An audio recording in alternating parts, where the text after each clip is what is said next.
Hello everyone and welcome to another live stream. I'm gonna work on some frame-by-frame animation today. In Harmony, we're gonna switch up the software a little bit. Last time we've done a lot of stuff in Moho and OpenToonz lately, but yeah, I'm gonna animate a little bit in Harmony, and it's just gonna be a chill working session where we can talk about everything, art and animation and life and cats, maybe, who knows. If you're looking for step-by-step tutorials about animation, this is not it. I have a lot of tutorial videos on the channel lately. We have a lot of OpenToonz there and OpenToonz beginner tutorials, so if you're just starting out learning animation, you might want to check out these. This is just a watch me work live stream. We can sit back, relax, and talk about some things along the way. Yeah, so let me see if I have the chat ready here. Oh yeah, Imran is there. Hello, nice to see you. Okay, so I would say we just jump into the animation software. This is gonna be Harmony today, but I mean the kind of stuff that I'm doing you could probably do in pretty much any animation software, especially in OpenToonz or Tahoma 2D, which are free. You don't need to invest in Harmony for doing frame-by-frame animation necessarily. And yeah, you might be wondering, why am I animating with this character? Didn't you do a Moho rig for many hours that is now working, and why aren't you using the rig? Well, in this animation, he is actually gonna pull his head down. There's somebody who's annoying him coming into the bar, and he's pulling his hat down into his face. He's trying to hide. And I felt like, because there's a lot of touching, we're gonna do that frame by frame, because, you know, with the rig it might be a lot of work and then we might not get the result that we want. So yeah, this is the storyboard that I got from the director. There's also a voice track, but it is in German. Let me play it.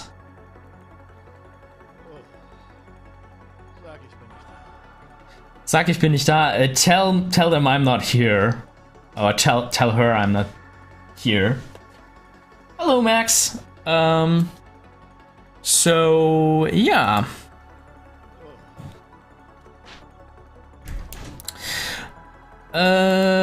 We need to animate this big sigh and the character looking to the side. And yeah, first of all, I'm gonna take the drawings that the director gave me and I'll try to apply some of my own spin to it. We also have in the background here, we have the model sheet of the character there. Yeah, so this is what the base that we have to work on, and I'm just gonna do a scribble layer where we can, let's rename the layer here storyboard, so we know that these are the storyboard drawings, and make a new layer, scribble. Alrighty. Twisted Gaming asks, why are you using this color instead of black or gray? The blue. This is an old animation thing, like way back when animators used to animate, or some animators, they didn't use a black pencil, they used a blue or a red color pencil. And the advantage is that if you scan a black or a red scribble and you ink over it, maybe even with a black pencil, the cool thing is when you scan it in Photoshop or another software, you can take out the red channel. You can use it to filter out the red lines. And this way you can clean up your line work without using an eraser, because you can digitally filter out the red or blue lines. So that's why a lot of animators still work with blue scribbles or something like that. Yeah. that is the story behind that. And you know, sometimes it helps you to separate the lines from the background if you have like a black and white background or something like that. Yeah. Hello, Super Marquee. Alright, let's the first beat in the storyboard is like a looking up kind of thing.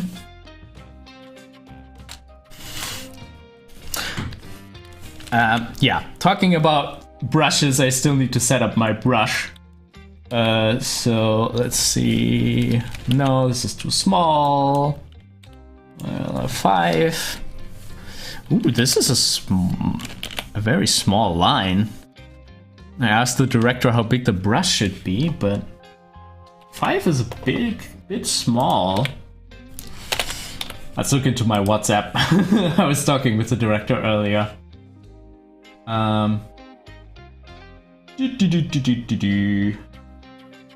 Where is it? Normal brush between 3 and 5. Okay. Oh, this pack might be scaled. Let's drag drawing out of the pack.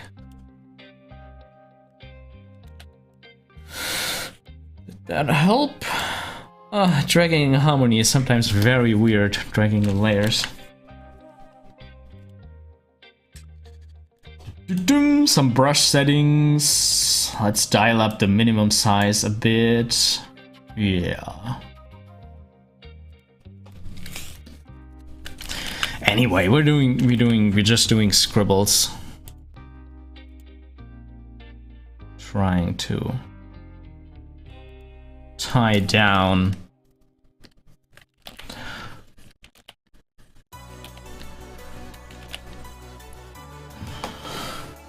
Well, let me pull up the chat again. I lost it here. Mr. Creative asks, what tool do you mostly use for cleanup? Pencil or brush? Yeah, in many vector software, you have to make the decision between using a... let me demonstrate this real quick. A brush, which has the vectors on the outside. So for those who don't know, if you want to edit this brush stroke, you have like these points at the outside. And in contrast, there is the pencil tool, which has the vector brush with the vector line in the inside. And yeah, it's just a different way of describing and editing your line. And there are some things that you can do with brushes that you can't do with pencil lines and vice versa, and there's like this old debate, age-old debate, what you should use, because both have advantages and disadvantages.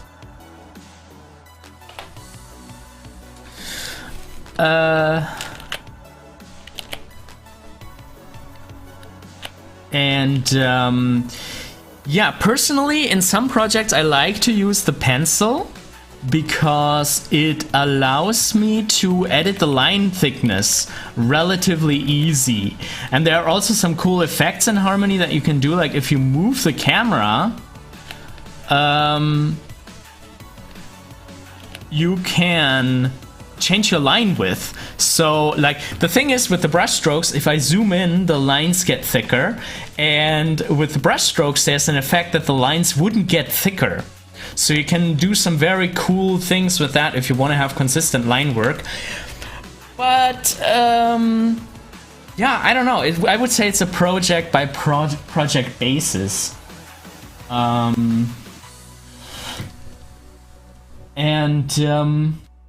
I like to use pencil lines because it is more flexible with editing the vectors. So a lot of times I will try to speak up in a project and try to convince people to use the pencil lines. But the pencil lines, they do have some, at least in the past, I don't know how it is nowadays, they had a weird performance thing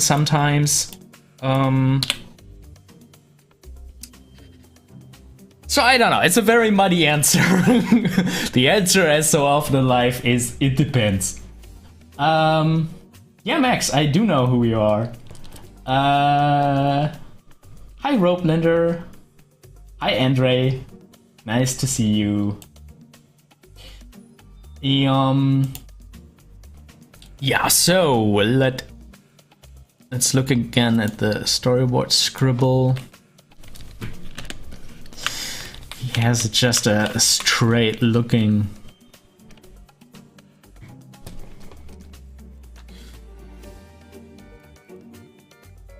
Okay.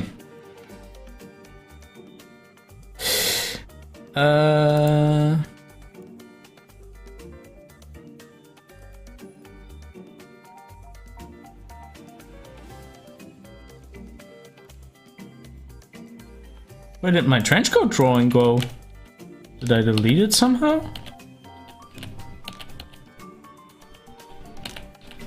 Didn't we had a model sheet earlier here? What happened here? Opacity on 45. Huh? Did I press anything to make this drawing disappear? What is happening here? Ah, it's so great to be live. Things like this happen. Where's the library? Where is the frickin' library? There's nothing in here. Did I delete the model sheet? When did I do that? No, there it is. At some point I must have deleted the thing, huh?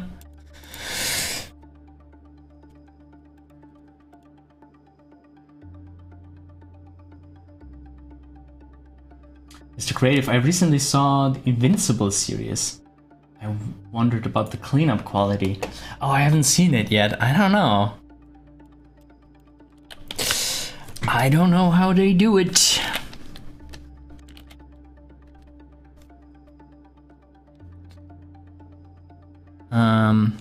What's the storyboard math?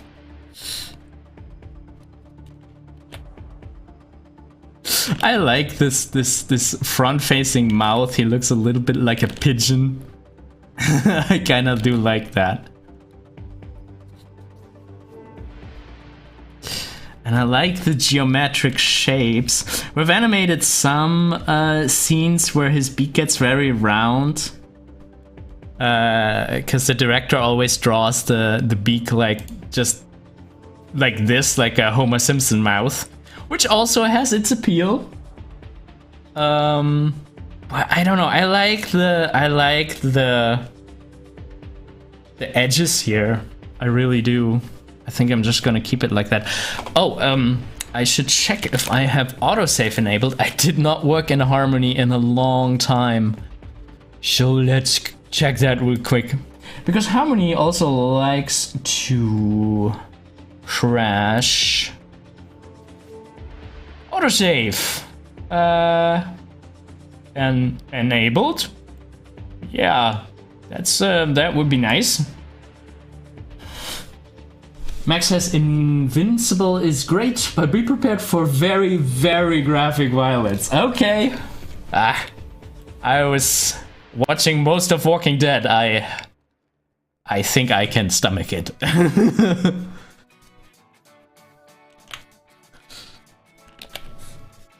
It's so weird how the more horror films you watch, in a way you really do become desensitized, and you know, those things don't shock you as much as they might have done at the beginning. Is that a good thing? I don't know.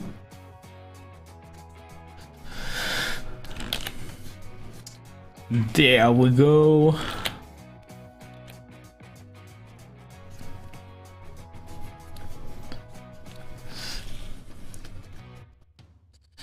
Okay, I mean, we're kind of far away from just doing scribbles here, but I really like this pose, how it was done in the storyboard, so I'm just trying to rescue over the facial expression here. And kind of tracing. I'll often do that, like when I just start a a frame-by-frame animation with a character that I haven't done a lot of frame-by-frame animation with. I'm gonna start with a pose that is very close to the model sheet, so I can just trace it and get familiar with the character before I do the wild poses that go off the model sheet. I do like the little bit of asymmetry that is not exactly in the middle.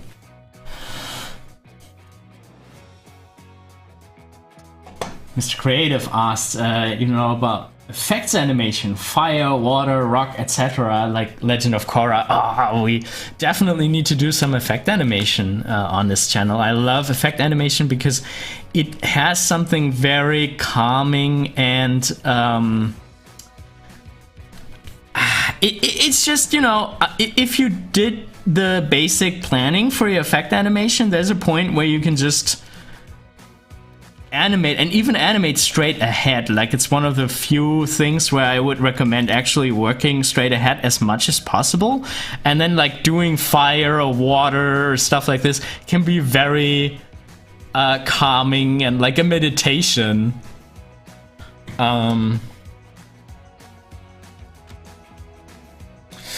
So about the eyes, the director earlier had him staring just straight. Oh, he also had the eyebrows down. Let's try that too. Let's try how this is.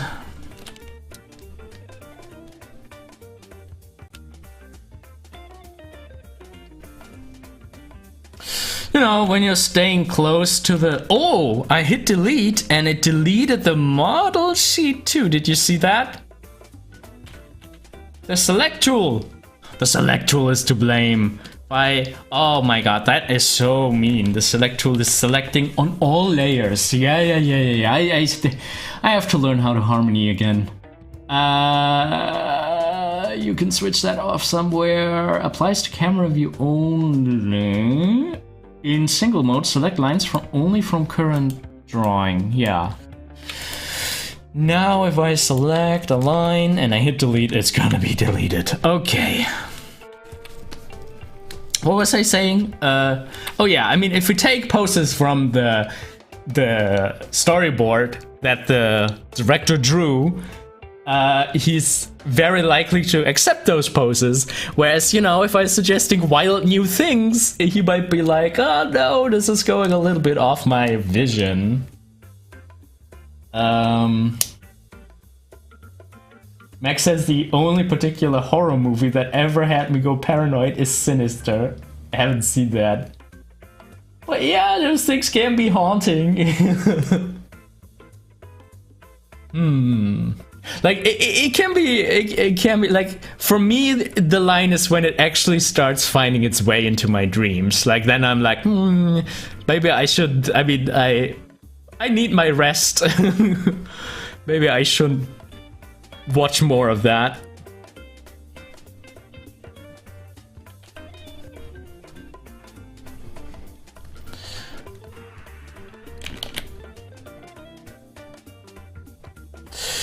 Okay.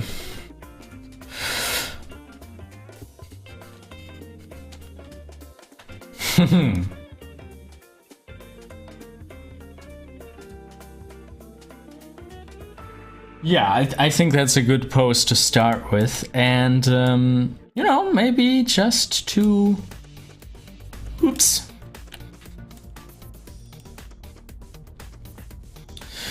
Just to do something of our own, let's make the drawing that he's coming up from. You know, when he just heard somebody come in, there is a first drawing where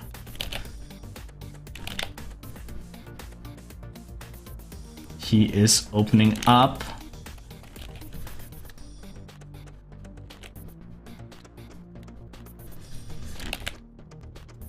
Squash the eyes a bit. Let's try to keep the volume the same, more or less. And put the eyebrows down a little.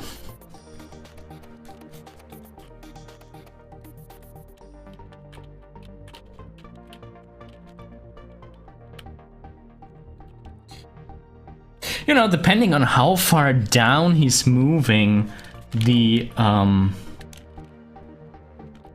beak perspective might actually reverse. I'm not sure that is something we do want to try.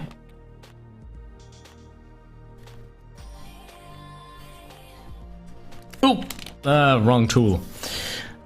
We are going brush for this one. But maybe I do have to think about if we maybe want to use the... If we maybe want to use the pencil for cleanup.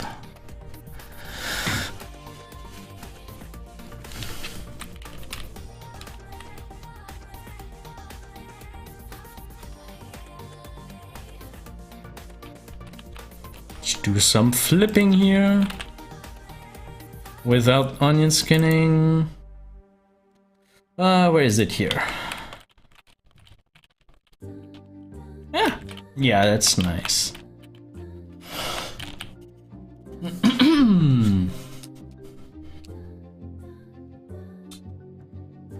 Max says about Sinister, after seeing the movie I woke up in the middle of the night and couldn't get the creepy soundtrack out of my head.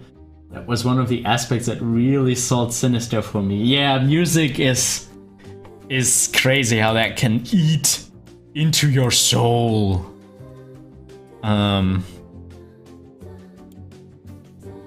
Yeah, that can really sell the mood.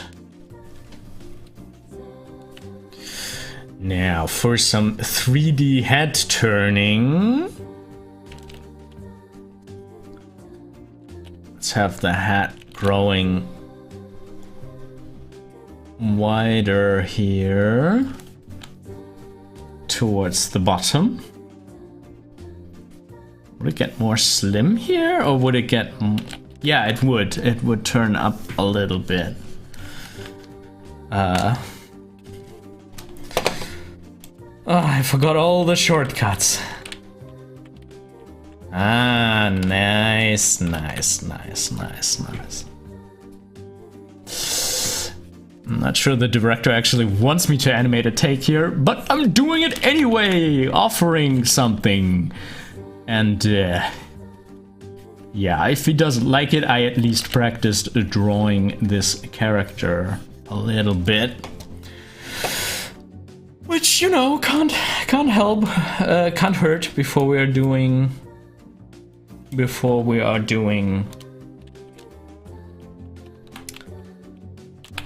cleanup.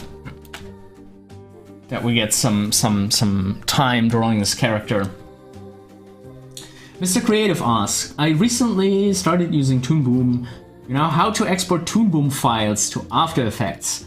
Yes, you would most likely export a PNG sequence or something like this. You could go for another sequence type, you could do TIFF or TGA or some other image format, but PNG is nice because it has no compression, like no visual compression, and yeah, this way you get a image sequence. Each frame of your animation is a video file. Each frame of your animation is an image file, numbered 1, 2, 3, 4, 5, 6, 7, and so on. And then you load this as a sequence, image sequence in After Effects. Make sure the frame rate matches. You know, in After Effects and in Harmony, you need to have the same frame rate. Then you bring it into After Effects and have fun with it and add stuff to it. This is the professional way of doing that. Lots of image sequences. And you could even put different characters on different on different output nodes. So you can create one image sequence per character or background element or whatever you want to have. Yeah. Okay, let's go back. Oh my, now we can all do all these. Like I was kind of worried that with the rigs we're gonna do more subtle stuff than with the frame by frame animation, but I think this frame by frame stuff could be a lot more subtle, a lot more organic.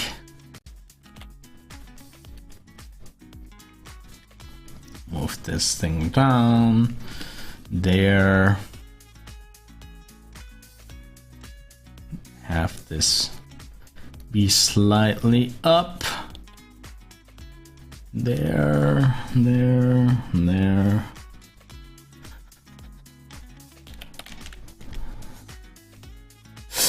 You know, I like counter motions like that. If we have, you know, the beak and the face and everything and the head are going up, the rest is going down and the shoulder. That can be nice. Gives it a nice spongy little effect. How do I center the frame? Shift M, was it? Hahaha, the shortcuts are coming back to me.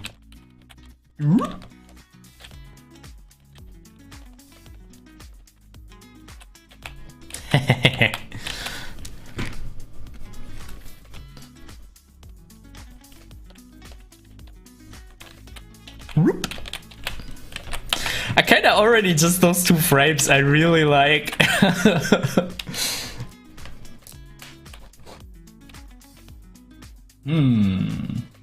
Do I have a close-up scene? Oh, yes I do! But maybe I should change this a little bit.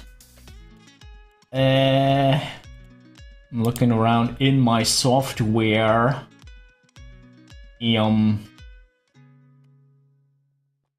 How do I do this?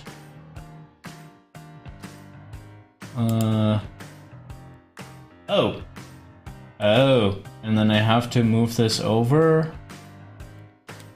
That's kind of annoying. Oh, and now I can't undo this. Why am I using vMix instead of OBS like everybody else? Position of...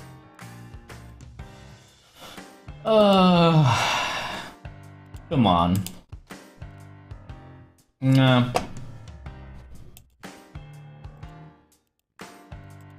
I'm sorry, I want to show this closer. Oh, I heard something. There was... what was there? A donation or something?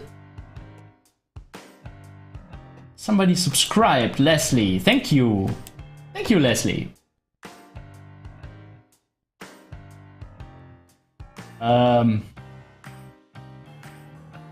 Oh boy. Hi Rohan Gaming, nice to see you. Okay, how do I do this? You know what, you guys, you can watch with me. Oh no, you get this infinite screen here. Yum yum. So the overlay 2 is the screen. Overlay 2 is the screen. Ah, this is so confusing.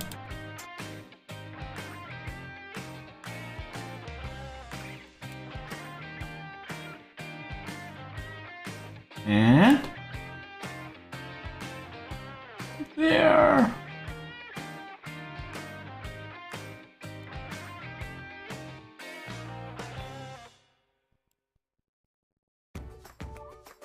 There. Now you can see everything a little bit bigger. Isn't that nice? That's nice.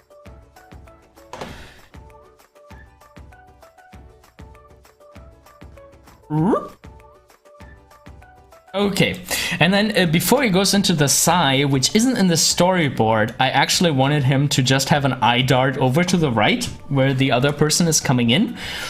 So we're gonna do that drawing now. You know what, we're just gonna duplicate the lines, because this is just gonna be a shift in the eyes and the eyebrows. And later when we do the cleanup, we can redraw everything. Since I'm doing this frame by frame, let's nudge our eyes a little bit into that direction.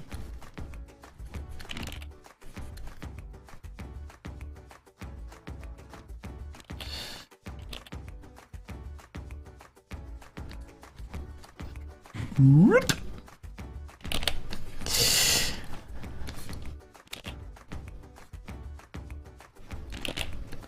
Okay.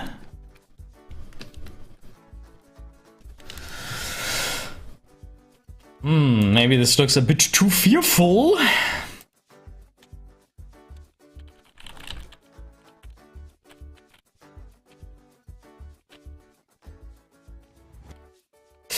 Or you know what? Maybe at this point here, his mouth could still be closed.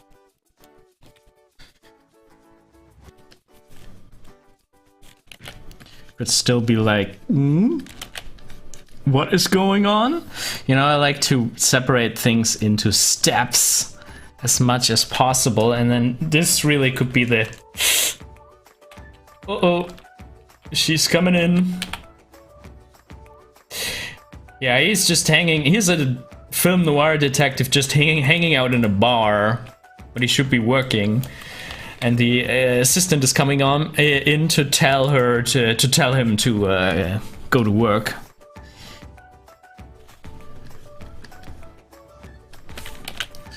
I just like this geometric mouth. I really hope it's gonna go through like this. Because as I said, we're shifting away from this geometric beak.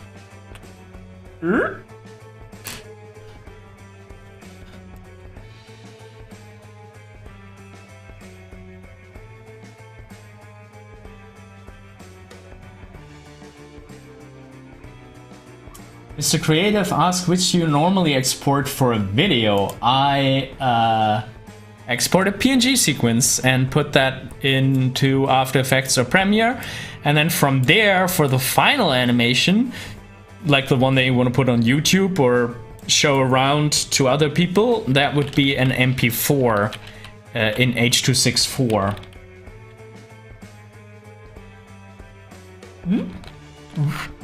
Ah, this is so nice.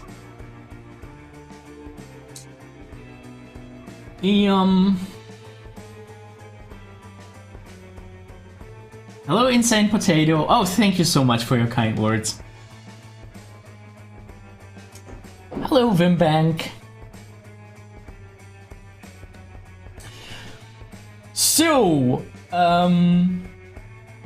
quick time for a little sponsored message. The music you've been hearing in the background is actually from a service called Filmstro.com, and it's really cool because they have a big music library that you can browse to find all kinds of music. Let me show you real quick. Filmstro.com is a music library where you can browse through a bunch of different kinds of musics. It's sorted through like genre and moods and all this stuff like this, and you can try to find, or you can find good music for your projects. And the software is actually pretty cool. Let me show you the thing that you can do with Filmstro. I hope it's working, because sometimes Filmstro is unfortunately very resource demanding for some reason, so I hope with the live streaming and everything it still works. But you can see the same stuff. You can browse through different moods. Let's go into a film and video genre, find some action music. I already downloaded something earlier here. Warlord. That sounds good. We want to have some war action movie music. So I'm going to make a new scene. I'm going to select soundtrack only. This, of course, could be the length of your film that you want to put music on. I'm just going to put it to 2 minutes right here. And yeah, as I said, it takes a little bit longer right now, probably because I'm live streaming. And but then I can show you something cool here. We're going to drag this music in. And then we can animate how the music is gonna play. Let's make it a little bit louder so you can hear it better. And we can press play here. And at the moment it's very quiet because all those sliders here are at 0. But then we can add some depth to have more music instruments come in.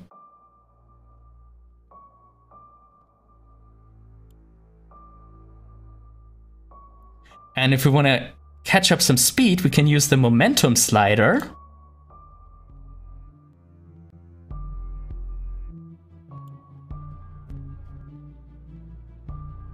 And then, you know, we can animate this just like in an animation software. We can give even more momentum.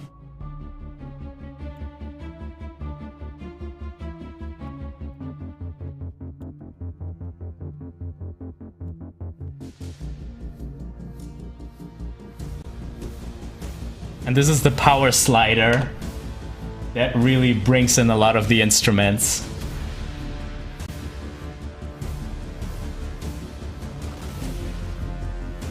Yeah, so this service is called filmstro.com. And with the link in the description, you can sign up for it. It costs a little bit of money, but it's money well spent. If you if you need music, all the licensing and stuff is being taken care for you. And they have this as a subscription, so you can cancel anytime.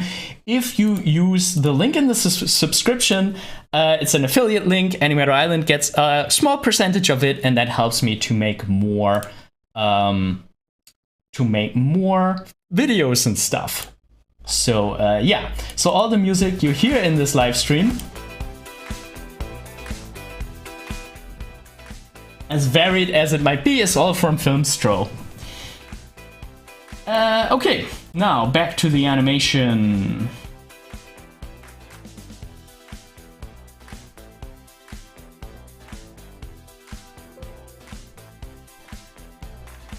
What I'm animating in, this is Harmony, and I'm drawing on a Wacom Cintiq.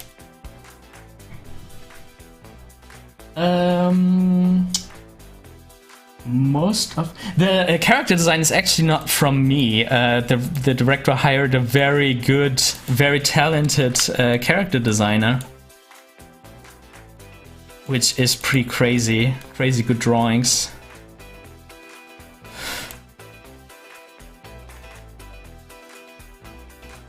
Okay, so let's keep this on 4th. This actually is gonna take some time here.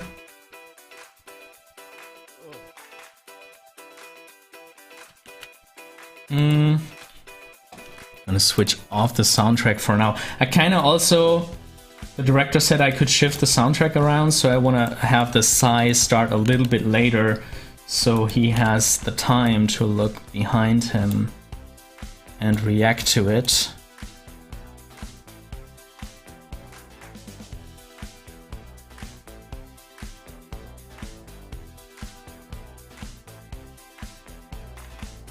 Maybe he could look back again around here. Mr. Creative points out, rightfully, most animators didn't use onion skin, they're just flipping. Yeah, sometimes I like to do that, like, especially when I'm judging the animation, I like to just scrub or flip through it. It can make the drawings a lot more lively in a way. So yeah, I'm all for more flipping, but you know, sometimes onion skin is a good way to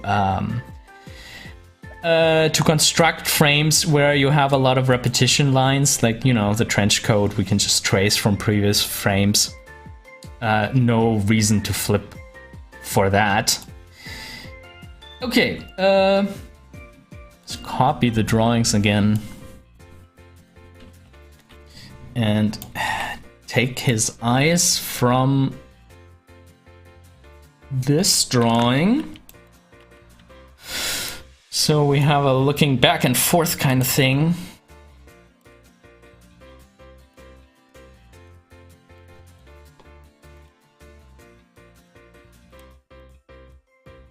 Maybe Maybe he could look over quicker.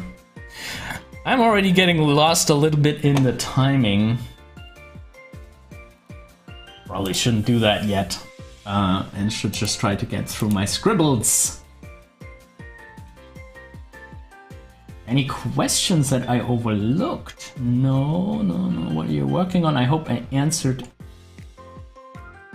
that. Oh, you mean the project that I'm working on? It's called MS Salmon. And it's a game. It's gonna be a game with a lot of cutscenes and multiple choice, kind of like a Telltale game kind of thing, but with like a lot of mini games in it, even like a shooter sequence. Like it's kind of constantly switching genres from scene to scene. But you know, there's an animated story that guides you through it.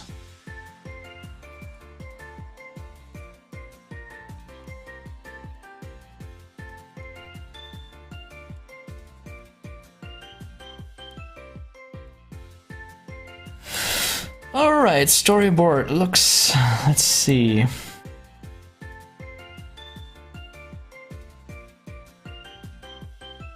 Okay, then we're getting into a eye roll, and we can pull the character up a little bit.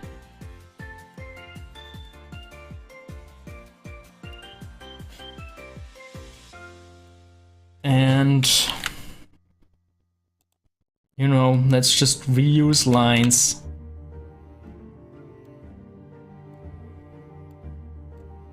Pulling him there.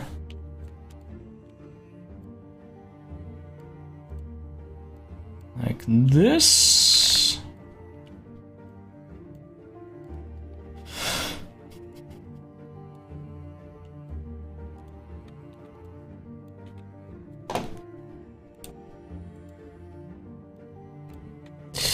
And maybe he can look more concerned now, less surprised.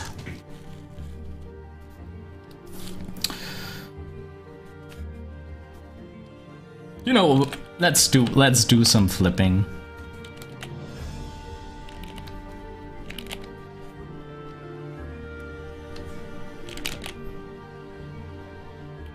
Maybe you could also be a little bit annoyed already. Because I mean, he's not really concerned about anything, I don't think. He's just annoyed.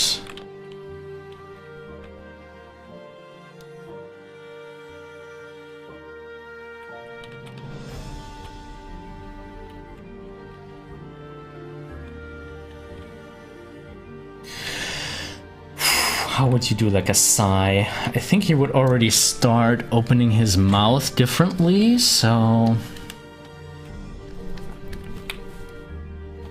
let's see how that happens. Which tablet do you use? Ibrahim asked. It's a Cintiq 24 HD, pretty big. Saved up some money for a long time. Got help from my parents way back when I started as an animator to be able to afford it. But it was one of the best investments that I could have made, and I have it for like over... is it 8 years? 7 years or something like this? So it has been holding up.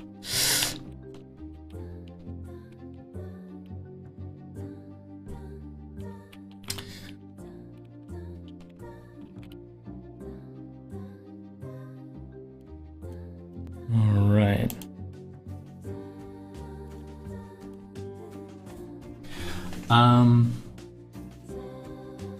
Insane Potato says, I would love to play that game when it's released, because I love the Walking Dead series type point-and-click games. Yeah, that's a little bit what it is inspired by too. And of course all the adventure games. Wanted to know, what did you animate on in the beginning? Well, in the very beginning, I didn't have a Cintiq, I had a drawing tablet, of course, like most people.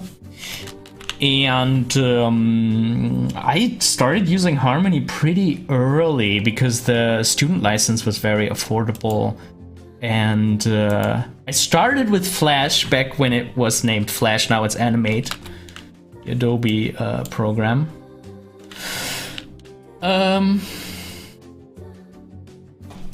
You know what? Let's pull the eyebrow even further down.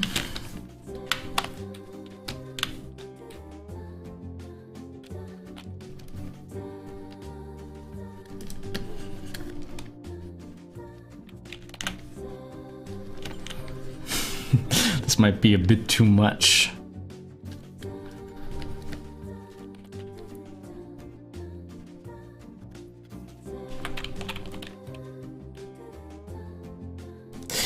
And open the beak a little more.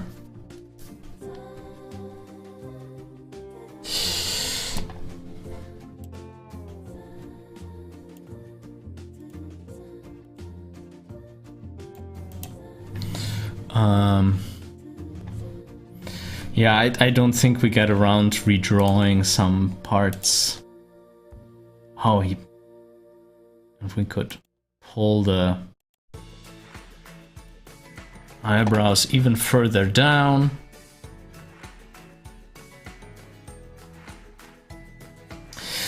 So you know what, let's stop the laziness and delete a lot of the lines. And actually redraw them.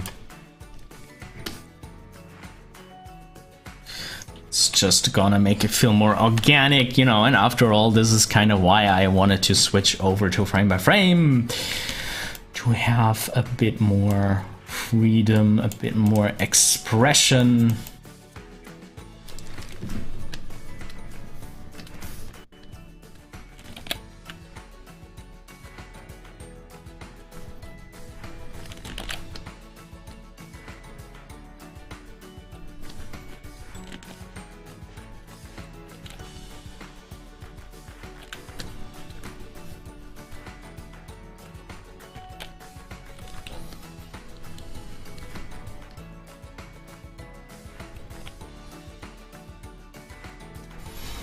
And have the head come down. Already. And when it comes down on this side, it moves up. Whew.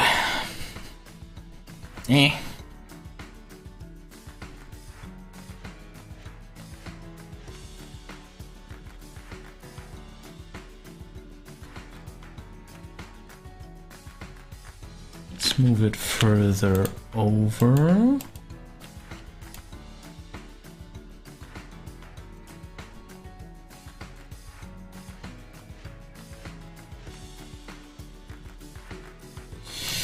There. His beak looks so cute. I like that though. Gives this film noir character a little bit of contrast.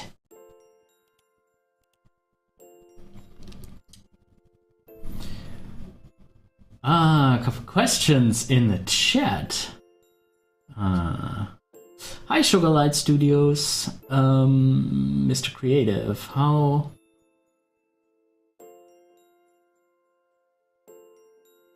many you in animation department industry? I don't think I understand your the first part of your question. What are books you read animation related? Well, if you ask people that questions, you're gonna get a lot of the same answers. Animator Survival Kit is great. Illusion of Life is great. The book from Eric Goldberg, Character Animation Crash Course, is great. But, you know, besides books, I mean, I recommend reading books and stuff, but of course, tutorials and video tutorials are always very helpful too.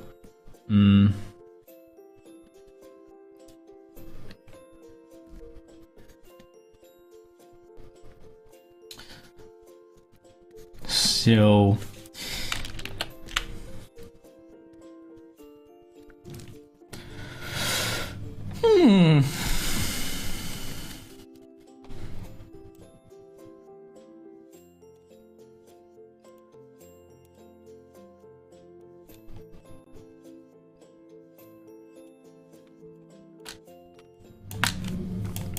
just have a look at this. Switch off the model sheet.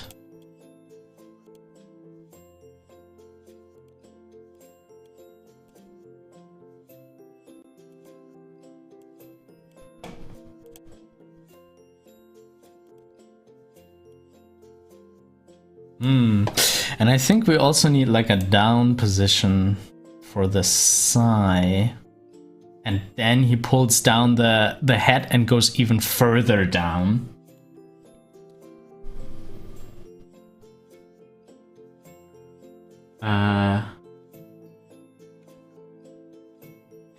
Sugar Light Studios, isn't it too tedious than using the rig?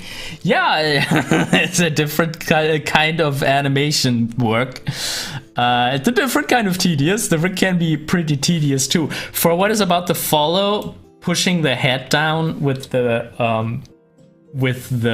hands, that's also gonna be like, if you do that with a rig and you want the head to move in perspective and really be tugged on, that would also be a lot of work with the rig, which is why in this scene I decided to go frame by frame. Let's try something with the beak here. I think I want him to go already into the sideways beak.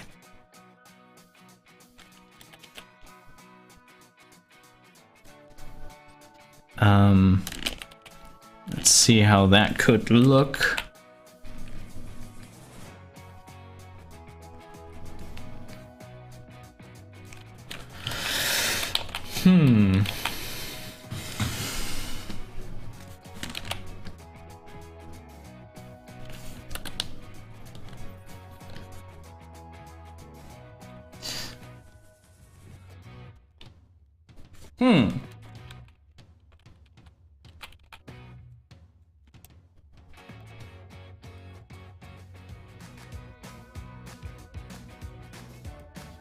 That's just an idea.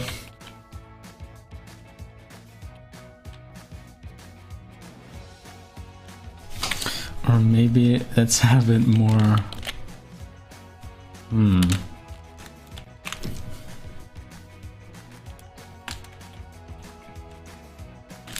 Have it more like...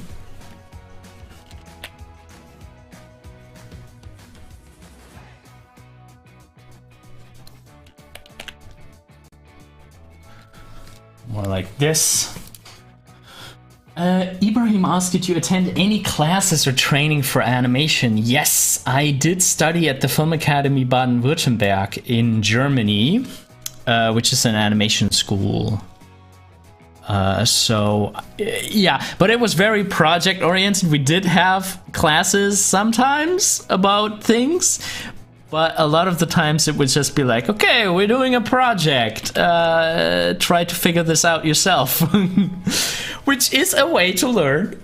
Some people might prefer to learn like that. For me, it was very nice. But, you know, some people might hate it. And might prefer some more classic instruction. Hi Mason! Insane Potato, I'm currently working on my drawing skills, improving them day by day on character designs on the sketchbook. I'm thinking of buying a graphics card. I'm lost in thinking that I should or not.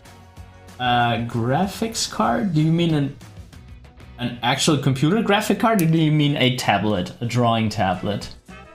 I mean, for a lot of things, just drawing on paper is cool, is amazing. And especially for, like, you know, for learning to draw, there is nothing more direct than drawing on paper. So just for learning, I don't think you will need a drawing tablet. But, you know, as you take your work more and more into the computer, you need a good drawing tablet. And if you're gonna do difficult 3D animation, you're gonna need a good graphic card, computer graphic card eventually.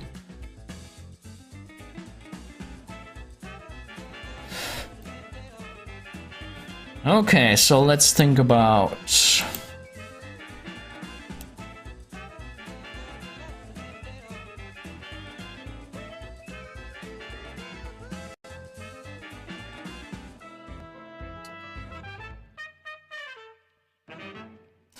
So, you know, maybe let's design the pose first that is the end of everything.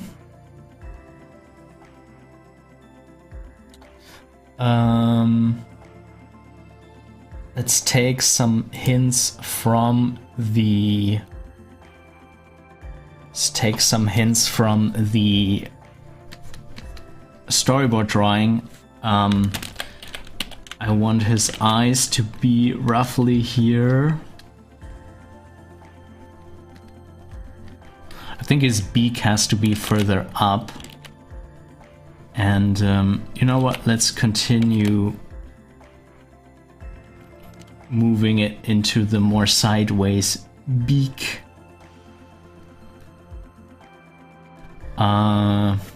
This is gonna be the line where the hat is.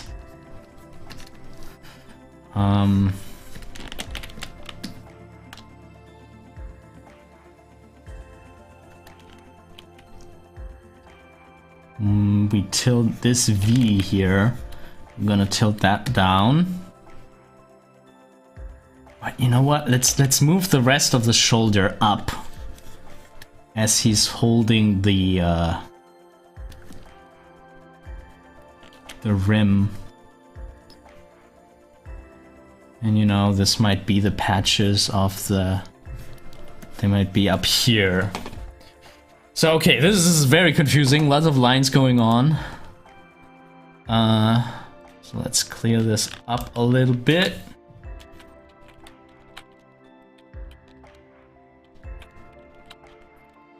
Yeah, I like the compression.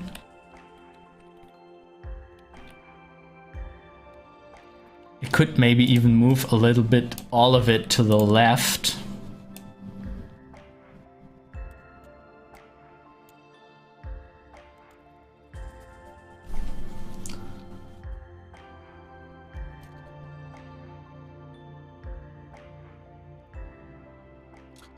Insane Potato talking about the graphic. You're really talking about a graphics card.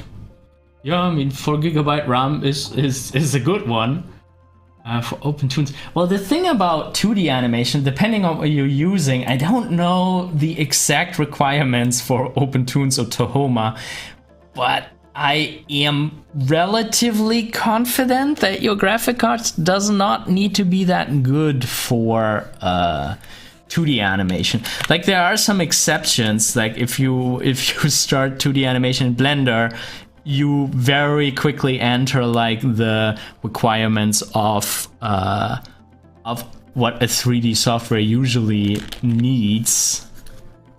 But usually, you know, 2D is not the, or shouldn't be the resource intensive way of doing animation.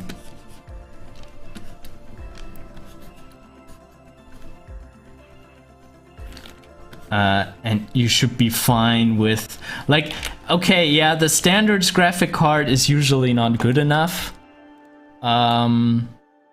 If you use like a onboard graphic, that's usually not good enough. But usually for 2D animation, most 2 GB RAM VRAM graphic cards should be sufficient, I think.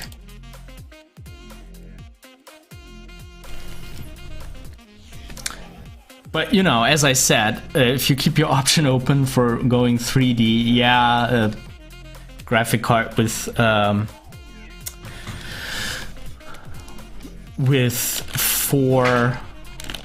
GB RAM can be really good.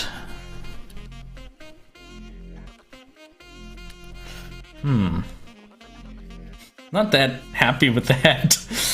Oh god, let's construct this a little more carefully.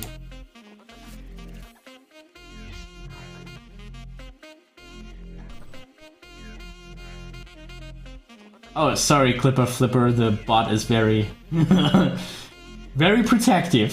Thought we were spamming. Is there a certain version of Harmony one should use if they are only doing hand-drawn traditional and not puppet rigging? I am relatively confident that for just frame by frame in the traditional way, the first version, like the cheapest version of Harmony, should be enough, I think. I mean, you might have to do your compositing in another software. But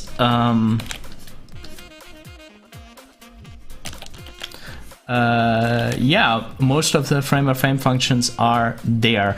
But you also might want to have a look at free software first, at like OpenToonz or Tahoma 2D, or even Krita if you're more of a painterly type.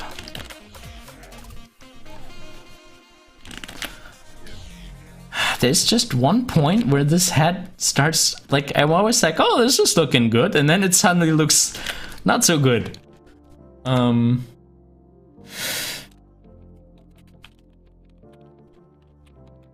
It's not that bad, though.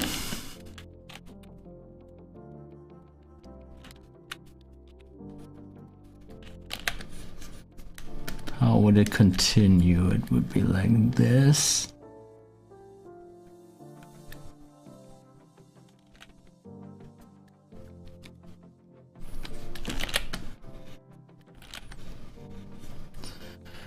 Oh, perspective.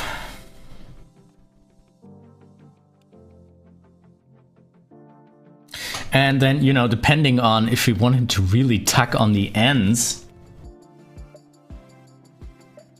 You really want him to tuck on the ends of the hat. It might be a bit more like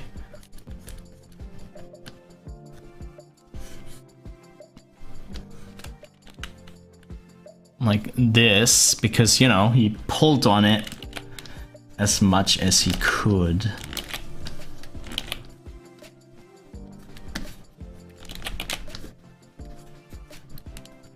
Yeah, that might be more like it.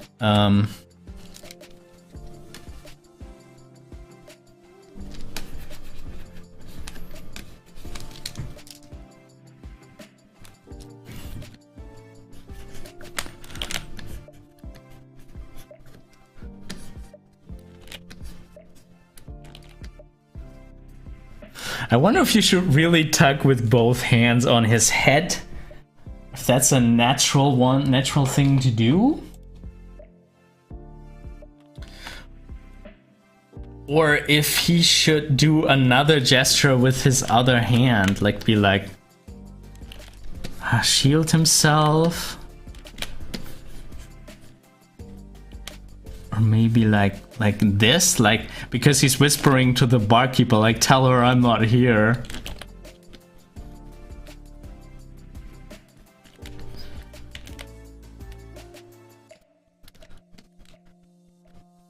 That might work. I think I'm gonna suggest it like that to the director. But then we can move his head up a little bit. We're really doing some sculpting with this drawing. I love and hate when that happens. Because, you know, sometimes you just sculpt yourself into a corner if you just keep refining a drawing. Actually, I think this led somewhere. This is not bad. And we can refine it even more in the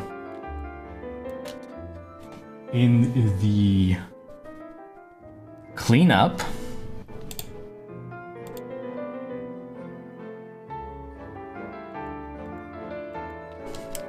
Okay, not much help in the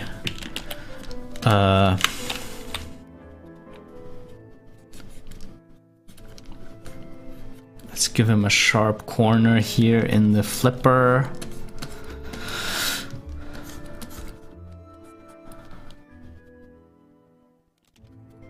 Maybe let's move this over so I have a little bit more of a twist. Yeah, we would never have gotten that pose out of the rig. No way.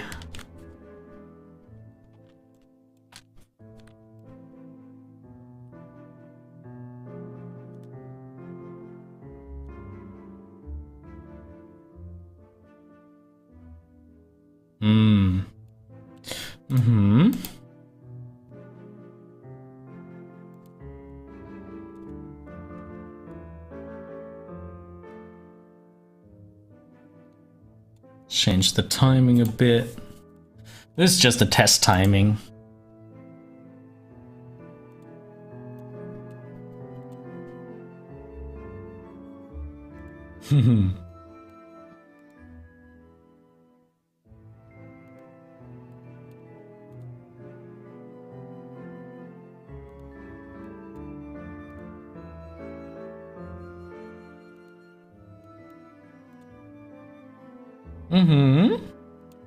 This is taking shape, isn't it, my friends?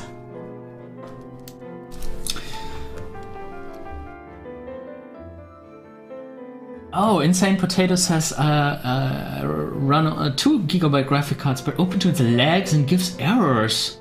Its version at least needs a 4 GB graphics. Oh, okay. Oh, very hungry. OpenTools is very hungry, it seems.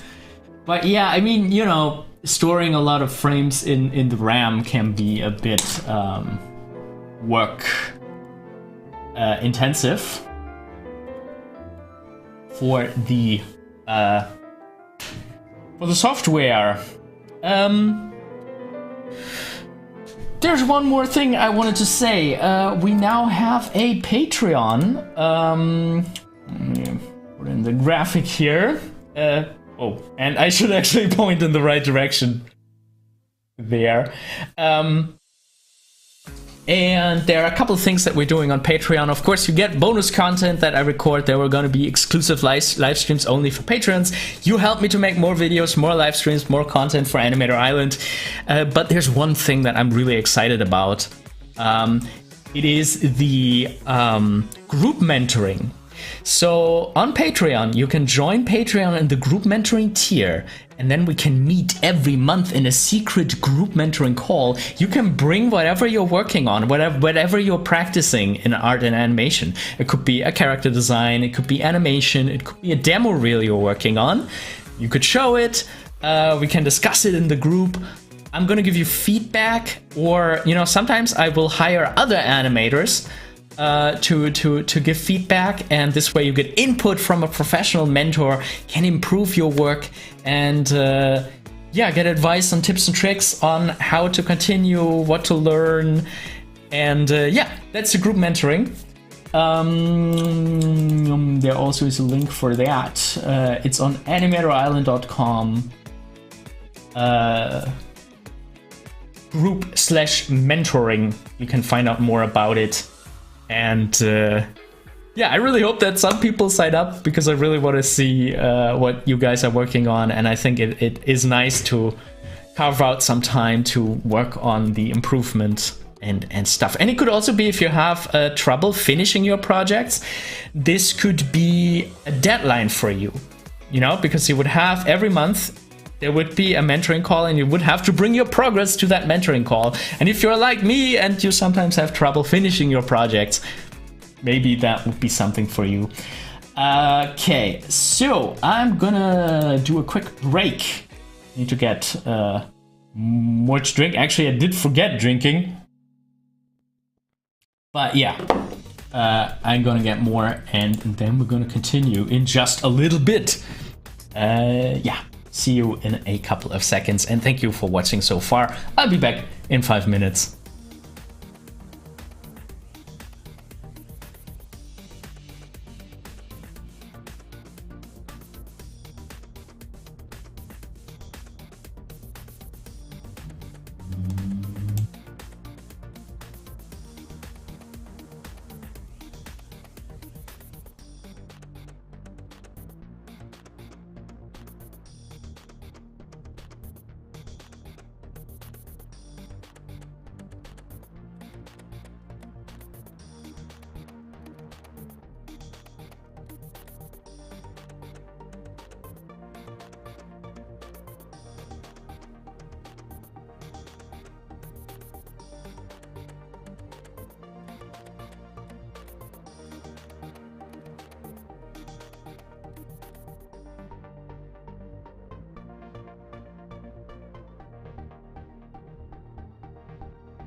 Alright, and we're back.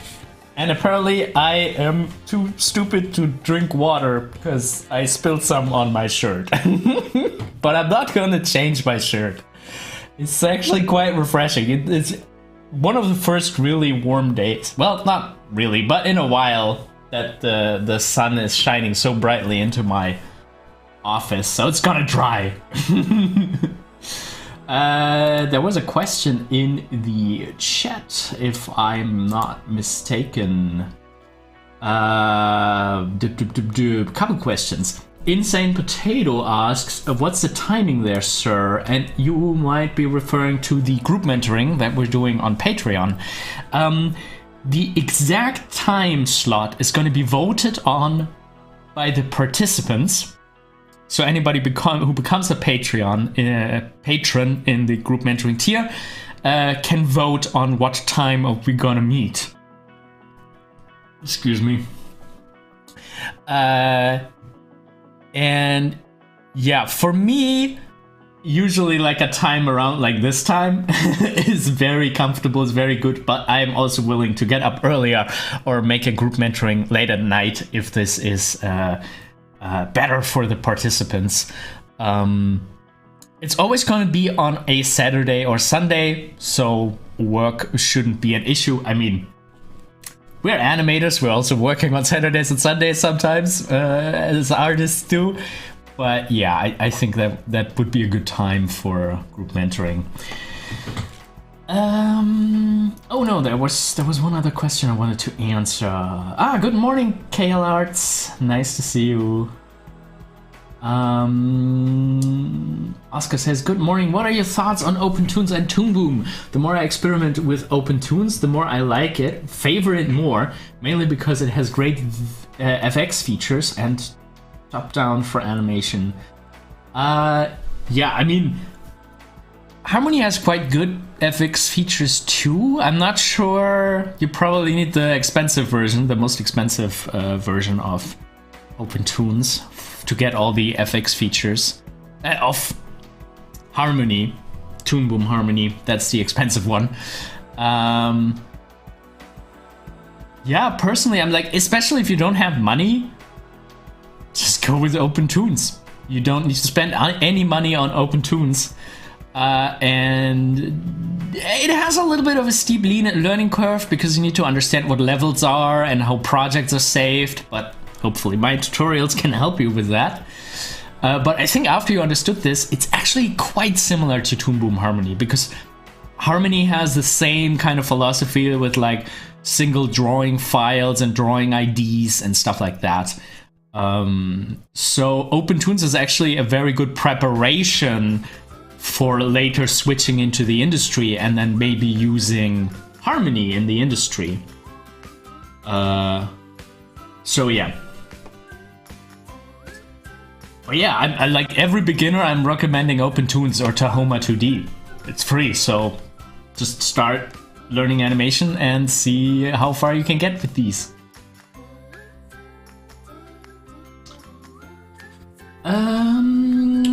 Can you import a video in Toon Boom Harmony for live action hybrid animation? Yes, you can, and I have done so in the past. Of course, video in animation software also sometimes a performance problem, but you know, especially importing like image sequences should work in most animation programs fairly well. Rakesh asks, can you animate on FlipperClip? I haven't done that so far. People keep asking me for animating in apps, and I want to do that eventually, but I don't have a really good, like, I would like to have a tablet with a pen to actually do that. Okay, let's try to get back into here. Oh yeah, I wanted to have, before it goes into this one, I wanted to have another one where he's just breathing out, because in the sound, let's switch it back on.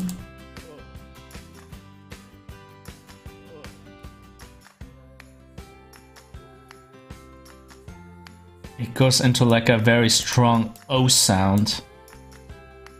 And I think I wanna show that like here. And let's get our onion skinning. And, you know, make sure we're not doing like a morph going straight into this direction. We're gonna do like a curve.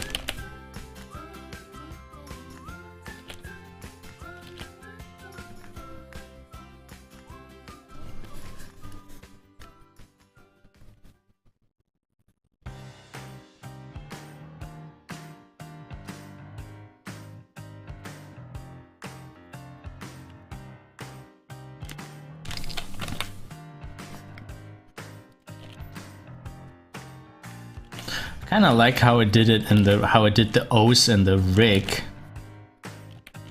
Let's see if I can. Why is this so hard to reproduce? Okay, we have the very stiff beak, and then we have like the Actually, what we did earlier, I kind of.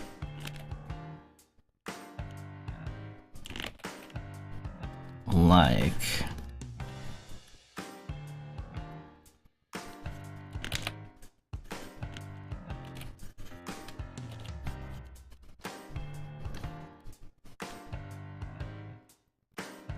do we need to complete the eye roll?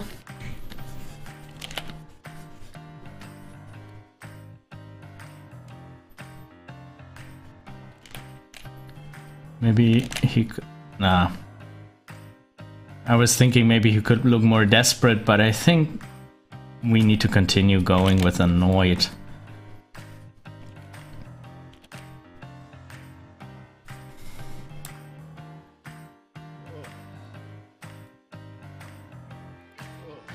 Oh, I like it.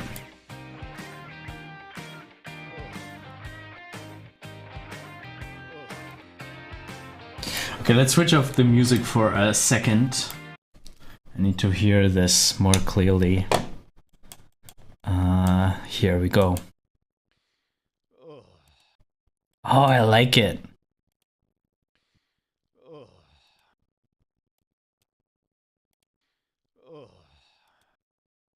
Nice. Okay, music back on.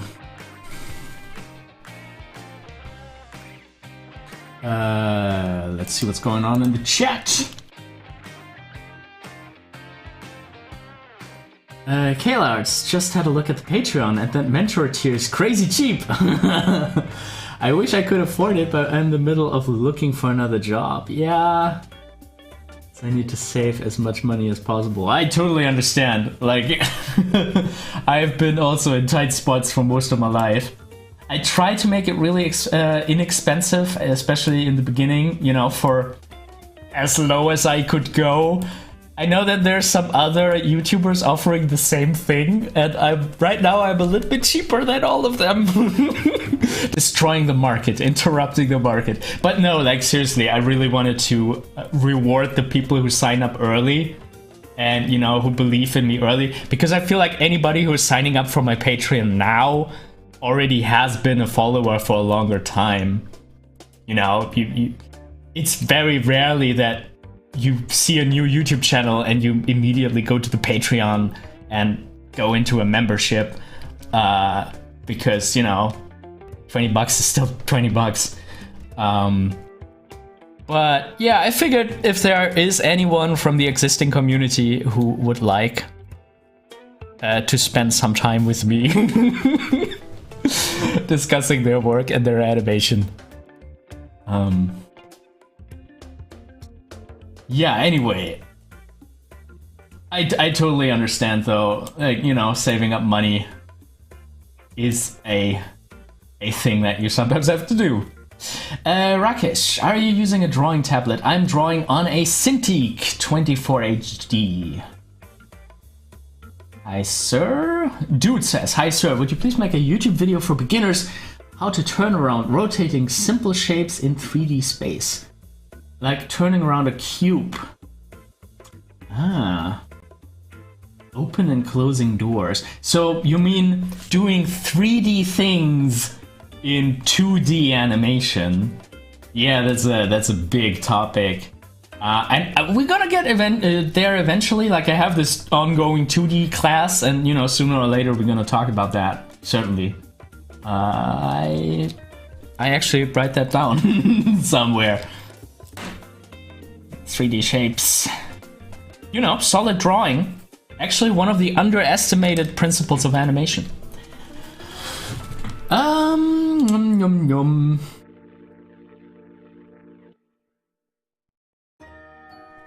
Yeah, Kayla, it's the Patreon cut is... I was thinking initially, like, if I should not use Patreon, because actually I spent a lot of money on the Animator Island website to have, like, a payment infrastructure and stuff. And I could totally do it on Animator Island, but I feel like people know what Patreon is. If I just say, well, I have a Patreon now, everybody understands what, or most people in the creative space understand what that is, rather when I'm be like, okay, on my website, I have a thing that is like Patreon.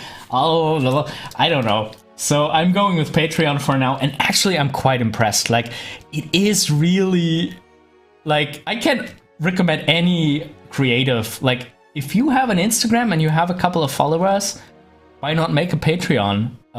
You know, even a little bit of money is good and can help you. And if there's somebody who really likes your work and wants to support you, why not have a Patreon?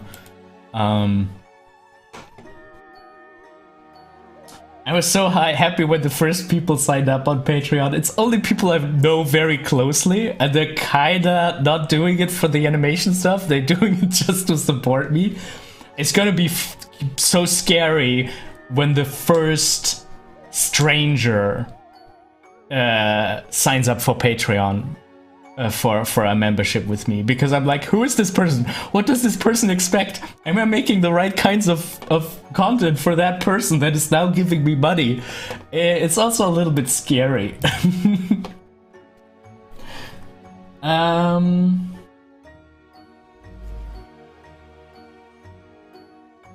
Okay, let's ask. Can I ask how on earth do you get your animations to that? Well, I'm most of the time just exporting them as an MP4. I already worked in like a Square canvas because Square is working really well in Instagram.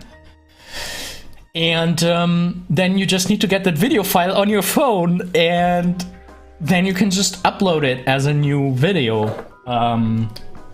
Is that what you mean? For Animator Island, I actually use a scheduling software called Amplifier to schedule my social media posts. And there I can, in the browser, upload images and videos to Instagram. I don't need to use my phone. So that's very helpful, especially if you're commit to your Instagram, which I kinda don't. Like, there are no regular updates, but a scheduling software is really cool because you can sit down once a month or once per week and schedule the posts for all of your social media channels. It can free up your mind, I tell you. Like, if you're serious about social media and you're like, I want to put out something very regularly so I grow my followers and stuff like that.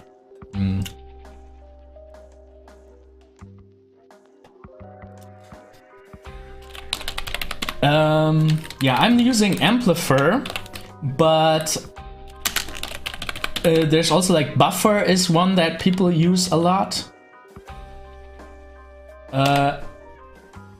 I'm gonna put it in the comments. Buffer. You know, it's probably pronounced like amplifier, but you know, amplifier. It only has that R. You know what? I know we're going on a little bit of a tangent here, so people who are not into social media, bear with me. We're gonna go back to animation just a little bit.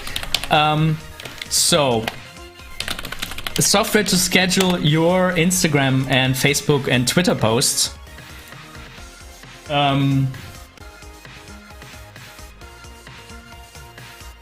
There. This is Buffer. I think Buffer has a free tier. Yeah, with $0 a month, you already get 3 social channels like your Facebook, Instagram, and your Twitter, and you can schedule up to 10 posts in advance. That is Buffer. And you know, then those software very often they cost like a monthly fee because, you know, pushing stuff through an API to the social network costs money. This is not sponsored. I'm just showing you this. Buffer is not a sponsor. And let me show you another thing. This website, absumo.com, they are selling lifetime deals. Meaning this is software that you usually pay monthly for, but this is for a very, very limited time. You pay only once and you can use the software forever. This is usually done by startups who need a lot of followers. And there is one on here right now, I think, that is similar to all of them. I haven't used it personally, but where is it? I don't find it right now. But yeah, they have a lot of software where you pay once and then you can use it for a longer time. Let's search for social media. Filmstro is on there too currently, I think.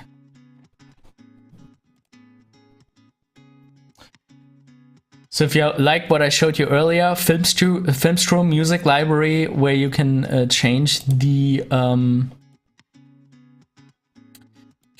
music and stuff like that. Not content. Social media.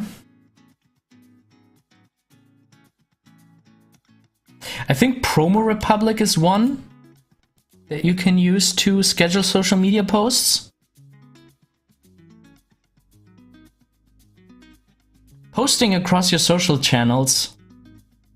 Yeah, so on AppSumo, Promo Republic is one possibility, but I could swear they had Social Champ or something like this. Anyway, okay, this is taking up too much of our time, but yeah, scheduling social media can be really helpful. Let's see what else is going on the chat.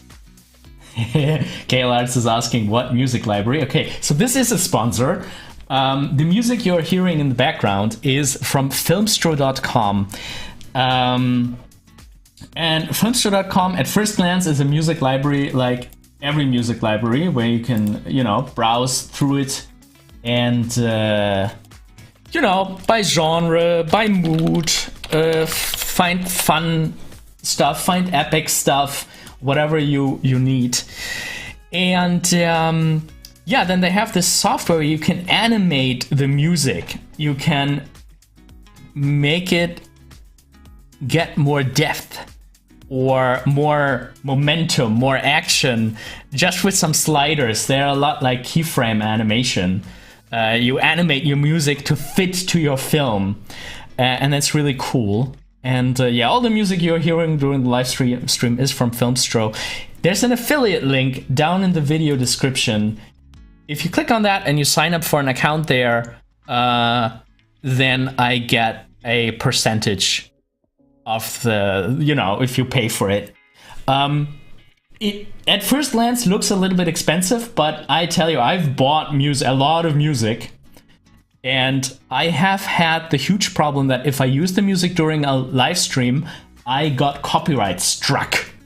For music that I paid hundreds of dollars for, I got copyright strikes on YouTube. I was so annoyed by that. And Filmstro, I don't know if they guarantee it, but you know, they say if you use our music, you don't get copyright strikes, and depending on the license that you get on Filmstro, you can use it on YouTube, on even television or broadcasting for clients and stuff like this. Like, this is the thing that I would always advise you: save this kind of stuff in the back of your mind when you have projects for clients, because it's very easy to charge a client a couple $100 for music. And that already covers the year license for Filmstro, and then you can use it for your other projects too. Yeah, so that is Filmstro, filmstro.com. Link is in the description. I'm starting to do more 3D animation regularly, and I want a way to promote it on more than just Twitter. Yeah, Twitter for artists, like for me it has never worked. Instagram for artists, totally, 100%. Very much recommended. So let's jump back into the animation.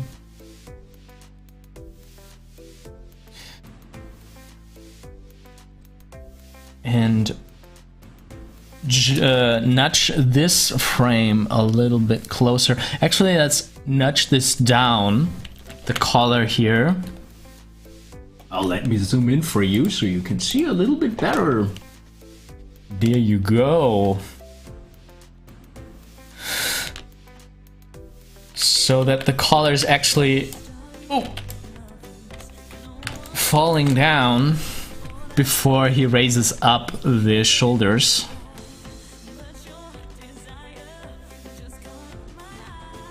But you know, maybe it's already here, more or less.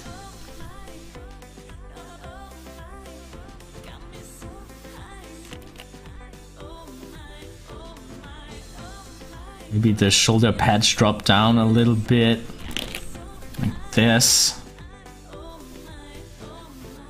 Same here, he's not gonna put up his shoulder yet.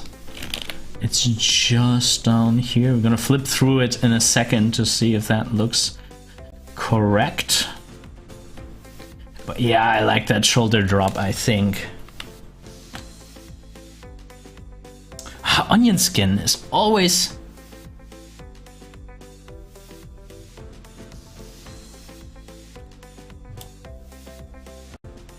always kinda annoying me.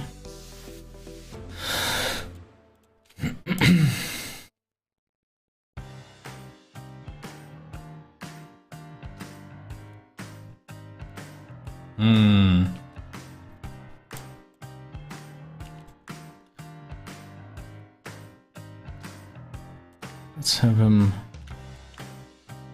drop down a little further. There.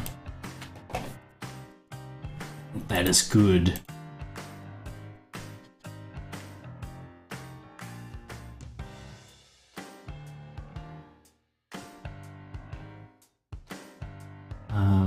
Yeah, I appreciate the social media tangent. Yeah, and you know, the good thing about social media is if you play the game right and you know, you inform yourself on what is trending, what people like, keep an eye on all those kinds of things, which can very quickly be quite labor intensive. But then social media can give you followers and people interested in your work without spending money. This is changing a little bit for Facebook. Like, oh my god, are you guys subscribed? Are you following the Facebook page, the Animator Island Facebook page? I get no views there. If I post a new video that's coming out, I think we have like 3,000 subscribers or so on Facebook, and 50 people see it, and it gets 1 like. So Facebook is pretty much dead, whereas if I put something on Instagram, it gets hundreds of likes very quickly, but you can't link on Instagram, so I cannot link to the Facebook videos, to the YouTube videos. I have to hope that people are gonna make the jump over to YouTube.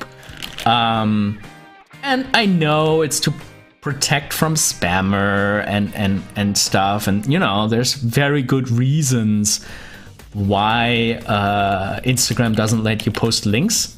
Oh, unless you pay for it. Of course, if you're in a paid post on Instagram, you can put in links. But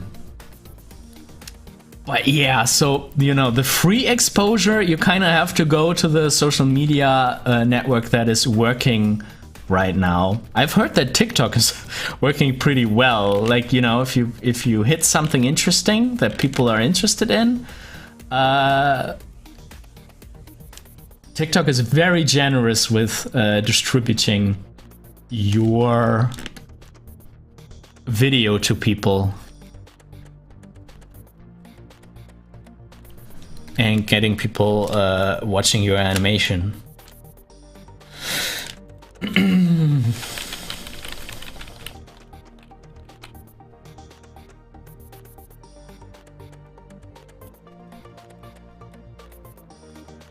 You look so cute sometimes. I'm not sure if that is too cute.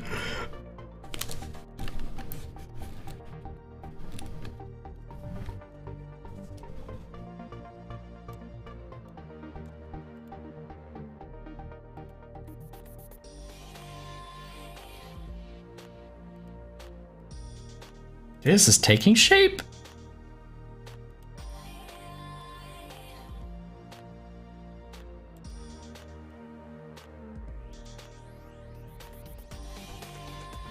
Now the question is, should he already reach for the head in this frame? Let's try this.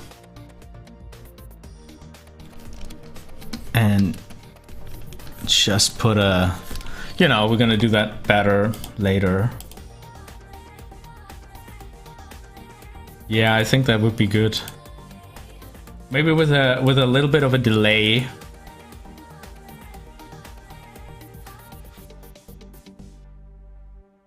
Yeah, I think that would be nice.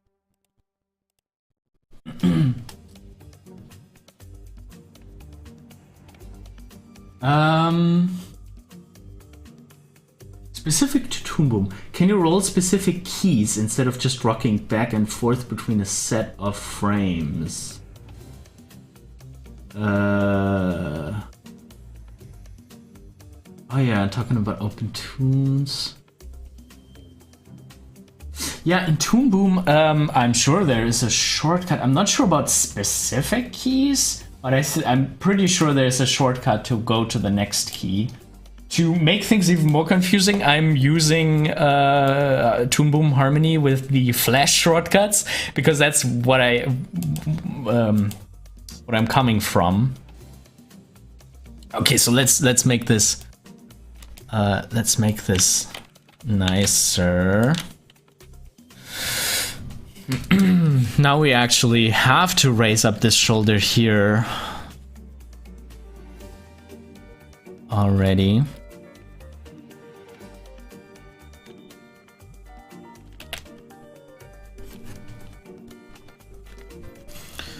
And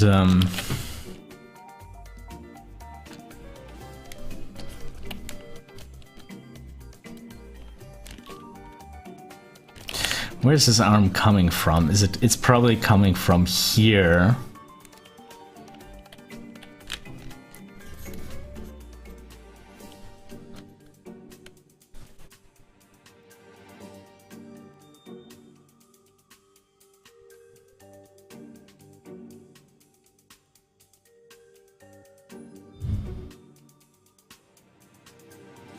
Let's make a new frame.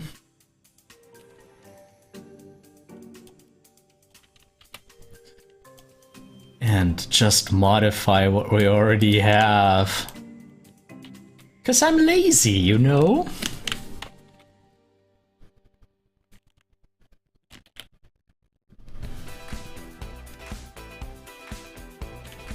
And this gives us an ease for free. Of course, on when we do the cleanup, we're not gonna copy it, we're gonna redraw it so it looks a little more organic.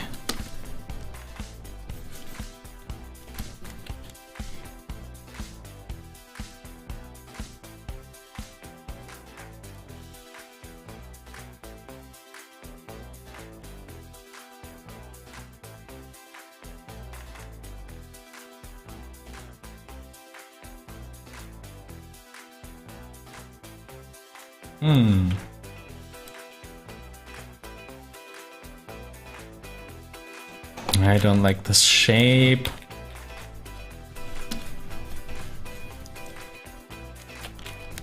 You know what? Let's have him reach up and like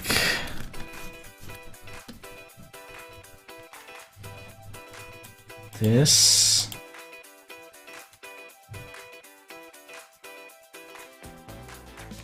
Copy everything over and again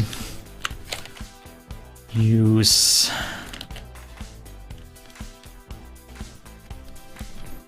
the same drawings.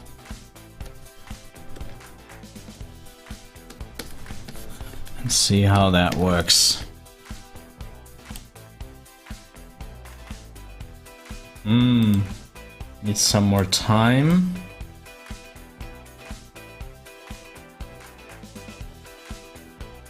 Not quite, but we can make that work.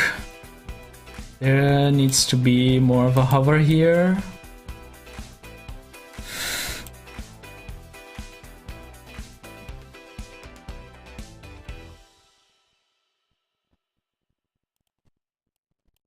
Maybe. I'm not fully convinced. Maybe this is too much. Too demonstrative. Maybe like this?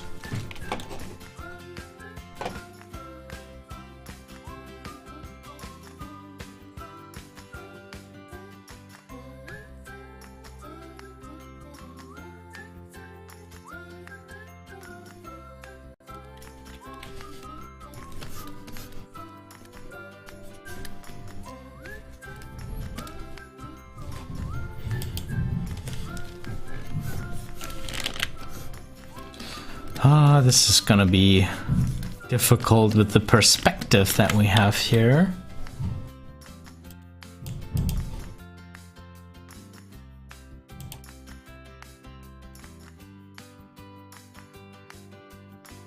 There's too much going on.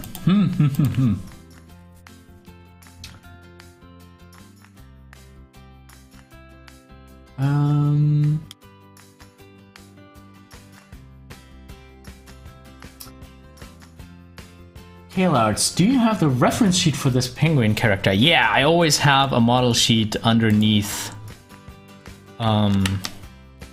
So I can always look.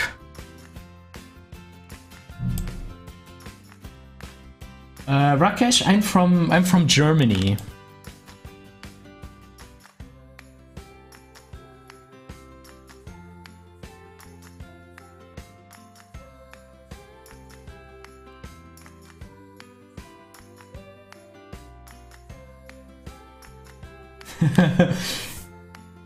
Yeah, the model sheet is great. It's from... I forgot the name of the designer, but he did such a good job. And I love especially, you know, the story is a little darker. It has a little bit of like cartoon horror, you know, and the film noir cliches. So I really like having this gritty detective voice coming out of this character. It's so much fun.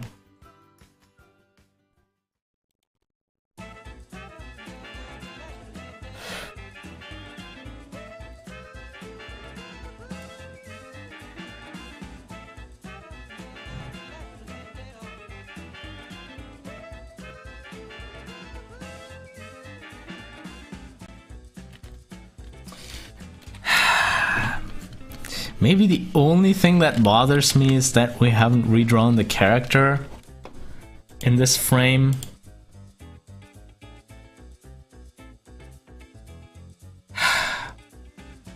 Something isn't right here.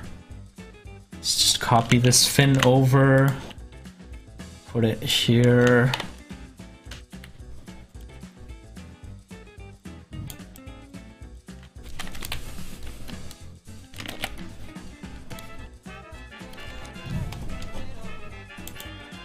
Maybe a little more subtlety.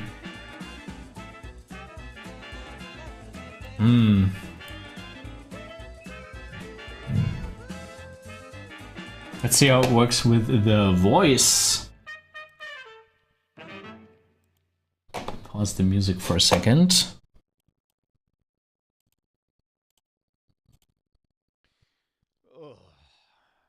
Yeah?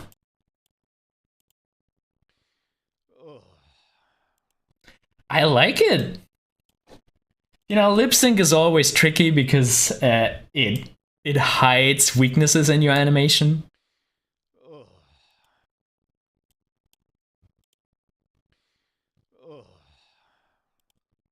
But sure, why not? That works for me.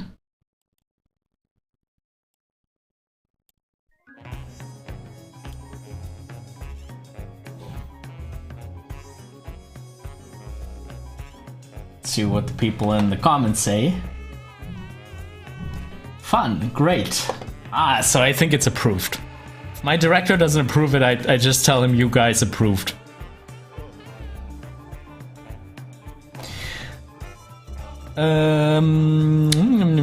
Switch off the sound again, so you don't have to hear the lovely German dialogue. But I mean, this is pretty much it. We're gonna keep him in that pose and just do lip sync here, right?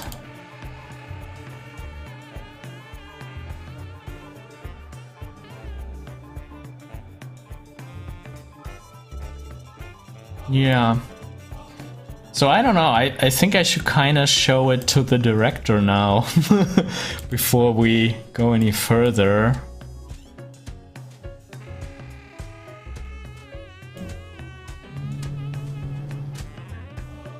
Is there any breakdowns we really need? I mean, let's do the breakdown from here to there, and then we can call it a day. I want to try something here. I want him to pull the head further, and then when he lets go a little bit, it all goes a little more up.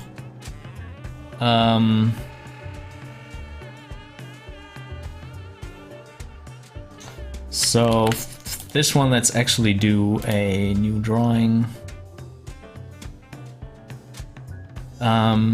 And this is gonna be an interesting one, because I want to have an ease into the down position, you know, and we see that here with the beak, it's coming down. That's why I'm using onion skinning and I'm not flipping for this, because I want to have a very clear ease. And you know, maybe he has his eyes closed for these moments. All right.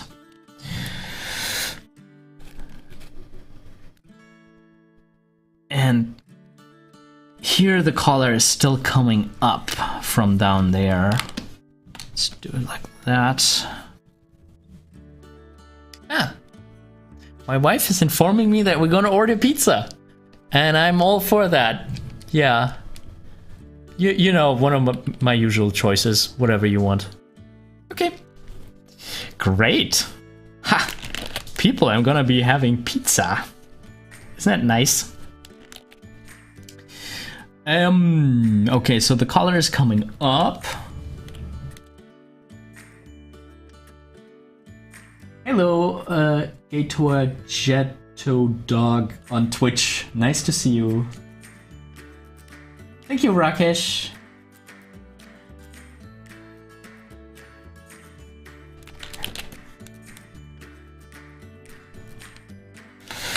Okay, so yeah, as I was saying, the really cool, amazing thing that I wanted to do here is I want to have him draw the hat down a lot.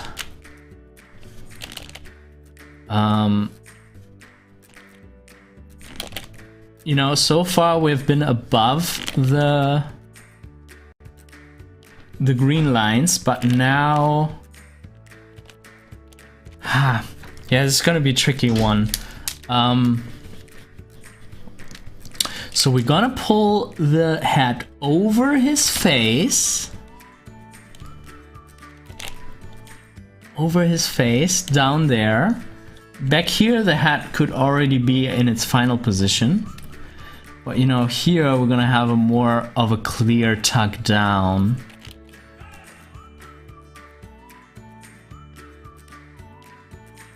Insane Potato asks, does the software have the option to fill frames in animation with AI? Not that I know. I'm also using an older version of Harmony, so I'm not up to date on the newest developments. But yeah, so far, very few animation software actually does that. Which I think is a very interesting concept, because I really think artificial intelligence could save some work there. Yeah, Kalards, Kakani, I was thinking about that, because Kakani actually has a lot of great, even like morphing and interpolation features and stuff like that. I never really looked into it as much as I wanted. But yeah, meaning I never bought it. I never actually worked in Kakani. But it's certainly, I'm certainly very interested in it, because those developers, they are really interested on automating workflows, but they still have like a big 2D animation philosophy. Like it's less, you know, like Moho has a strict rigging focus, whereas Kakani is more interested in, you know, how can traditional animation be boosted. Oh, this is gonna be nice. I think we're onto something here, people.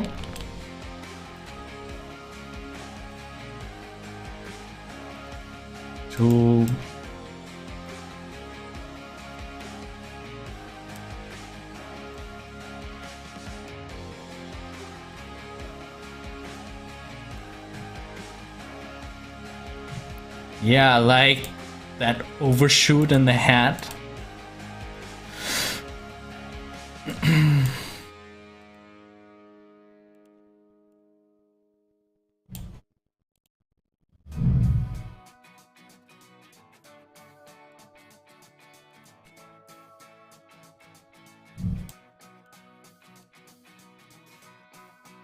And then maybe we have the other arm just come up during this.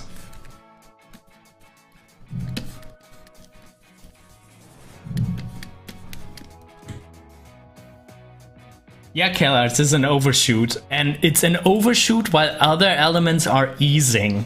It's one of my favorite things to do.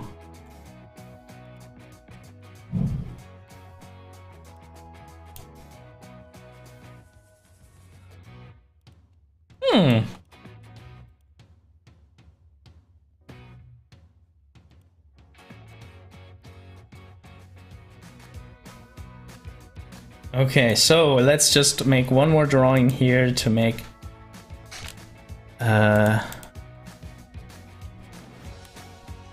clear that he's talking.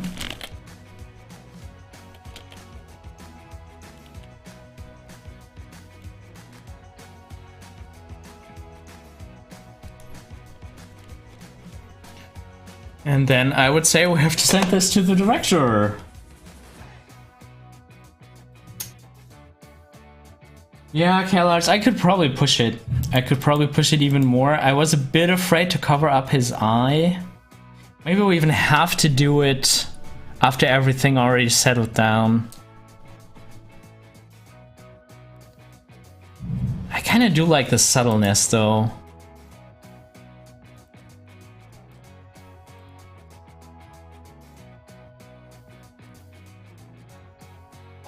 Alright, let's hear it with the dialogue.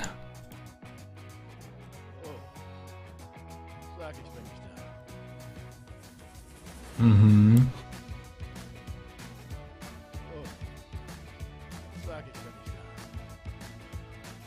Okay. I think that's it for now. Yeah. I would stop animating now. If there are any more questions in the chat, I would like to answer them. But yeah, we did enough animation work. Good job, everyone. That was a lot of fun doing this with you, as always.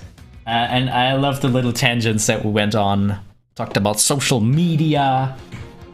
Really cool. So let's just check real quick if I got everything. Okay,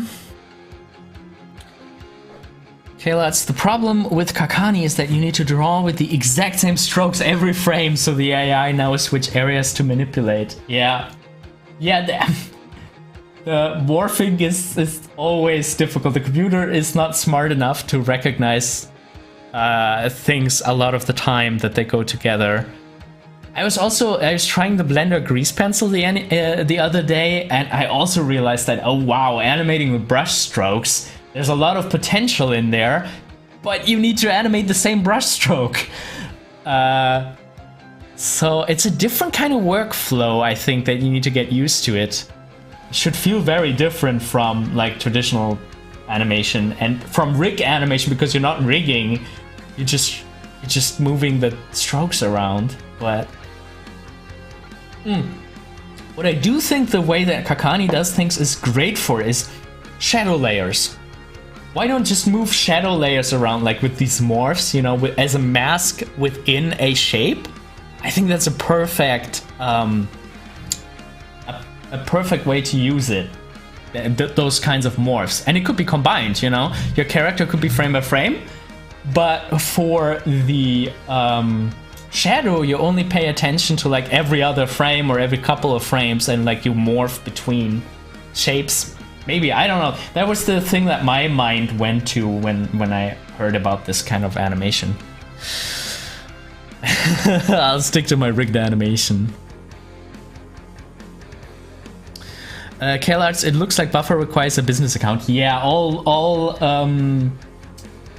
social media posting platforms usually require you to switch to the business functions of Facebook and Instagram, but it's free, as far as I know. And I think what it does is that you get more reportings and insights and statistics. So I don't know, I haven't seen a downside to convert the Instagram account from private, or not private, but you know, normal Instagram account to business Instagram. All right. Yeah, Kaylads, as far as I know, you can just switch. You can convert your existing account to a business account. As an artist, you are a business person. Kinda, like, you know, sometimes we need to see art more a little bit as our, you know, job, as our business. And Instagram is totally okay with that, as far as I know.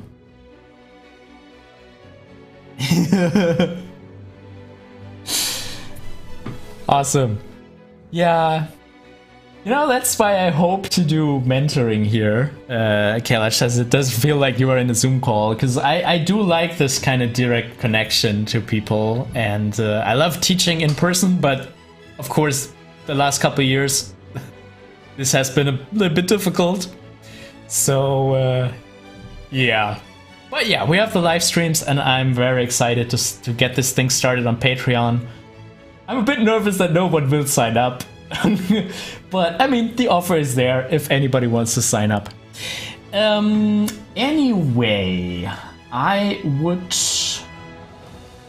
go now and eat pizza, because I think my wife ordered some. And yeah, as always, this was a lot of fun with all of you. I really enjoyed all the comments and questions in the chat, and I can't wait for the next live stream. We're probably going to continue working on that penguin sequence. Maybe do the cleanup.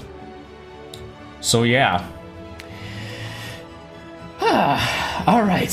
There's always like, when I live stream, I'm always like, there's some tension. Like I have fun with you all doing this, and I try to relax and kind of, but you know, when it approaches to the end, I realize that, you know, talking for 2 hours or more it is kind of exhausting. It's kind of taxing. Are you coming live tomorrow? Probably not. Yeah, I've been very spontaneous about when I come live, but most of the time it's going to be Thursday or Fridays. around the same time that we had today. Yeah. Okay, all of you have a great, fantastic day. Keep on animating, keep on working on your animation skills and practicing, and I'm looking forward to see you in the next live stream. And yeah, keep on animating. See you soon.